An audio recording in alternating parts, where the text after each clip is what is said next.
Hello everyone, I am Taureor and welcome to my newest Hearts of Iron 4 video. I have promised you 1939 Slovakia. This video is not it. See, the Slovakia video is quite complex and big and it is taking me a while. Also, I didn't want to say that publicly at first, but since I did share with you a story about the car accident, I think some of you might be awaiting an update. So, I am a father. I have a 1-month-old son. He is amazing and he is doing great. However, sometimes it's difficult to find time for recording. So while I am still working on the Slovakia video, I don't want to keep the channel empty, so here's a complete guide to Order 66. See, I quite often get comments like Order 66 is not working anymore or the newest patch has fixed that exploit. That is not correct, at least not thus far. They might fix it one day, but for now, if it's not working, you're doing it wrong. But don't worry, I am here to help. So let's start the game as Italy while I explain what the Order 66 is if you don't know. It is an exploit invented by me. It lets you station troops in your enemy's territory before you declare war on them, and then often instantly capitulate that enemy. It is named Order 66 after the Star Wars prequels, in which Order 66 meant the secret order given to the Republic Army to shoot all the Jedis. Sort of a betrayal from the inside. So, let's get to the point. There are several steps to executing Order 66. I made a mistake here. I wanted to start as Italy in 1939, not 1936, to demonstrate this. So let's start again. First step of Order 66 is to get your troops into enemy territory. Or rather, the territory of your soon-to-be enemy. There are two ways of doing that. We are in the Axis, we are in a faction with Germany, so we can just move our troops into their territory. Let's do that. I just want to demonstrate the basic principle, not necessarily win the war, so it doesn't really matter if we do it right. Let's just garrison all of the German territory. Now the Germans are about to attack Poland, but we don't really care about that. Yes, Poland joins the Allies. Germans attack Poland. Remember, we are in step 1, getting your troops into enemy territory. I'm gonna wait a while, just let them get in position. Alright, that is good enough. Now we need to leave the Axis. Let's save now, we'll go back later to show different options. The problem with that is, once you leave and unpause, they're going to try and return home. There is a way around that, you just need to halt them by clicking this or the H key. So I'm going to unpause and spam the H key. After a while, they no longer try to return home. This will always work if you are in the same faction. They are now exiled, but that is not a problem. And they are not getting supplies. Now, this is not really a big deal. There is a much better way of doing it, but it is less universal. So that's how you do it if you gain access to their faction, and then leave it. The second way of doing it is to get military access to the target. This works sometimes if you have the same ideology or you are fighting the same enemy. Ask for military access. You will see the troops will no longer be exiled and they are now receiving supplies. Now I've loaded the game to show you the second option. Let's let our troops return to our territories. Now Germany is giving me military access. I can just move into their territory. The upside is my troops are getting supplies now and will be much more capable of fighting the Germans. The downside, however, is that the garrison order no longer works if we're not in the same faction, so you essentially would have to distribute them manually to all the important victory points or all the important ports and so on. So this is stronger, but a bit less convenient. Let's load again. In some cases, like here, you can combine the two options. We have stationed our troops in their territory through the garrison order, so you don't have to do it manually. Or while we were in the same faction, then we left the faction, and then now... Okay, you're not giving me military access anymore. Yeah, I loaded the game that sometimes resets the AI. Let's just hold our troops where they are, and see if the Germans changed their mind, and they did, yes. Now our troops are distributed and they get military access, which means they no longer try to return home and they are fully supplied. So these are the two basic ways of getting your troops into enemy territory. There is a third method, but it is very obscure and will hardly ever work. Essentially, you need to get your troops exiled in someone else's territory in a different way than joining and exiting a faction. This works in theory, but in practice there is very little chance of this succeeding. A good example would be if Germany took France and we were at war with Germany and put our troops over here, and then the war ended, Germany lost, France was rebuilt, we would have troops in France without being in the faction or getting military access from them. This is theoretically possible, but you will most likely never use it. I don't think I ever used that option. So, two basic ways. Be in the same faction, leave your troops in their territory, exit the faction, and halt the troops so they don't return home.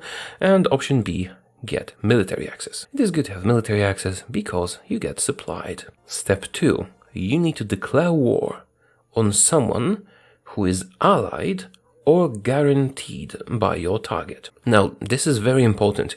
You cannot declare war directly on your target. You also cannot declare war on a puppet of the target, because your troops will be teleported home. So, you cannot attack Germany or Slovakia for this to work. Slovakia is a puppet, your troops will be teleported home. As for Germany, you won't even be able to attack them because your troops are in their territory. You have to attack someone that will be guaranteed by your target or is allied to your target. In that case, our choice will be Hungary. Let's justify a war goal on Hungary. By the time we're done, they should be joining the Axis. Okay, Hungary has not joined the Axis yet, but Romania has. So let's switch our war goal justification to Romania. It is going to take a while longer, but Hungary can sometimes take a while to join. Poland has capitulated. I've deployed some new units in the meantime, not a lot, and our justification on Romania is ready. Now again, if I were to attack Germany directly, I couldn't have troops in their territory. If I were to attack their puppet, my troops would be sent home. And if I were to, for example, join the Allies and then join their war against Germany, my troops would also be teleported. However, if I now attack their ally, I declare war on Romania. And now we wait for the Germans to join that war. It's gonna take them a while. I'm not gonna bother doing armies, but I can at least give you a general and a field marshal. There is one more effect of us being at war with the Axis. I can get military access from the United Kingdom. And I can also get military access from France. I can also even join the Allies. I have accepted their invitation to the Allies. Now, it is tempting to accept the Allies' call to arms, but that would ruin everything. When the Germans accepted Romania's call to arms, our troops that were stationed in Germany automatically acquired the territories they were in. Moreover, they had military access, so they have organization and supply. Now, this was not enough to capitulate Germany, but almost. I do have a garrison order, so our guys should move around soon and try to get some victory points. However, I'll just do some manually. Seems like I was not quick enough with the halting orders, and they actually left some of the victory points. Doesn't matter, we should soon have enough for them to capitulate. The garrison order is still active, and you can actually attack people with the garrison order. It's just not very effective usually. One more important victory point, like for example, Wilhelmshaven, and they should be giving up. There it is, see? Now the problem with that is, even though we did most of the work, we don't get a lot of score at the peace conference. This method is actually best utilized if you are the only one who's fighting the target, because then you just get all the stuff. Let's take some random territory. I do love my border gore. That's it, we didn't really do a lot or get a lot. But here it is, Germany has been beaten. Actually, Germany has become a subject of the United Kingdom. Now, you might notice that we also used this war to become a member of the Allies. So now we can do the same to them. Let's modify our garrison order. We have to move fast because it's very likely that the Allies will throw us out of their faction. Let's quickly garrison France and Britain as well. Our troops are now in their territory. We can safely attack and destroy the Allies. In the process, I can also show you attacking someone who they would guarantee. Now, as a member of the Allies, I cannot just justify a war goal against someone normally, but we can leave the faction, or we can use a focus war goal like this one. Let's do war with Greece. They are still at war with Bulgaria and Croatia, which is probably why we have still not been thrown out. I could also station my troops in Canada, the British Raj, Australia and so on, and by doing so, I would probably also get those territories in the peace deal, but we're just demonstrating a concept, so it doesn't matter. Halfway ready with the focus. I'm going to leave the faction now, because they are not going to guarantee Greece if I'm justifying a war on them while being in their faction. Now, we could also take over the Allies, but yeah, not this time. Our troops will stay in their territory, because we have military access from before the First War. We don't have it through Germany, so we still need to halt our troops or ask them for military access again, because they're friendly towards Italy. Let's do that. Alright, and also remove our territory from the order. Will Greece get a guarantee? Maybe not. So just in case, I'm going to increase my notoriety. Independence of Sweden is guaranteed by the German Republic. Okay, that works for me. Let's justify a war goal on Sweden. Oh, right, and Greece now got a guarantee from the Germans and the British. Perfect. See, we have troops in their territory. We cannot attack our target directly. We cannot attack its puppet, but we can attack someone they guarantee or an ally. First we did Romania, who was an ally. Now we do Greece, who has been guaranteed. Let's declare war on Greece. As you can see, they are guaranteed by both the Germans and the British. And we have troops in the territory of both the Germans and the British. That's not a lot of troops theoretically, but it is enough troops. So, the United Kingdom has been called in, and we immediately hold enough territory to make them capitulate. I might have overdone it a bit, even, because now they might not be able to call others in. However, the war has to last a minimum of, I think, 2 weeks. So yeah, they actually do call everyone else in. Fall of London and United Kingdom has capitulated. Perfect. How about Germany and France? Are you going to call them in? Calling in some people, but not the majors that we're interested in, namely Germany and France. Not a problem. Why are you guys moving? Why the hell are you... Ah, crap. Yeah, I did not control the orders and they moved off. Ah, France has been called in after my troops left it. Wonderful. Okay, let me reload an autosave because I missed the fact that they were relocating. I screwed up with the orders, so I reloaded the game to show it to you done properly. So let's redo that justification on Sweden so that we get some notoriety in the world and separate the guys garrisoning different countries into different armies. Guys in Germany are in a different army, guys in France are in a different army, and guys in Britain are in a different army. Redo the garrison orders and all that. Ports and victory points. Also, since Bulgaria is about to be taken by the Allies and they are a faction leader now, they might count as a major nation afterwards, so let's get military access from Yugoslavia and military access from Bulgaria, just so nothing weird happens. Our guys now have military access. They will not execute their garrison orders yet, but once the fighting starts, they will move around and take some provinces, thanks to that, which is going to be quite helpful. Again, garrison orders can be used to attack people, just not very effectively usually. But for this example, that's just enough. Alright, Greece, did you get guaranteed yet? Yes, you did. Bulgaria now has a different capital, Republic of Bulgaria.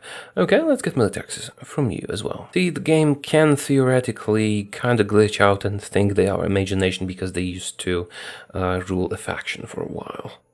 Anyway, if that happens, we have troops there as well. The war with Greece focus is complete again, so let's attack. And watch the allies join and crumble. United Kingdom has joined. We don't control everything, but our guys have a garrison order. They should start taking territory immediately. And they do just that. Perfect. How about France and Germany? Are you going to join? Bulgaria has joined. Will they count as a major nation? Bulgaria has capitulated, and they're calling in a bunch of people. Germany has been called in. Now, we didn't have enough troops in Germany to fully control everything. They will be far from capitulation. However, we should be able to take them over. We will see in a moment. Our troops are on their way. Still trying to take London, are we? Let's push a bit harder. This is not going too great. The Germans actually do have quite a lot of troops. But I can move the troops back from Britain once they're done. Do I have guns to train more troops? I do have guns to train more troops. Perfect. Germany's holding on, but the United Kingdom has capitulated. See, German Republic, United Kingdom, and Republic of Bulgaria. Hey, France, wanna join? We still get military access through France. Ah, France has been called in. And they should capitulate immediately. There we go. France has capitulated. Yeah, I should have left more troops in Germany, but you know, this is just a demonstration of an exploit, not a real game. We might actually be screwed because the British Raj has suddenly become a major nation. And so has Yugoslavia. but I think I have demonstrated enough of how this works. What are the good targets for the 66? Essentially all the factions. You join a faction, you station troops in their territory, and then attack. But it's not so obvious who to attack often. Let's get back to the menu and I will show you the best targets. I've started a new game in 1936 to talk about who is the best target to attack and take over in each of the factions. Now, if you wish to take over the Axis through Order 66, you should attack Hungary or Romania, once they join of course, and have troops stationed in Germany and Italy, unless you're Italy.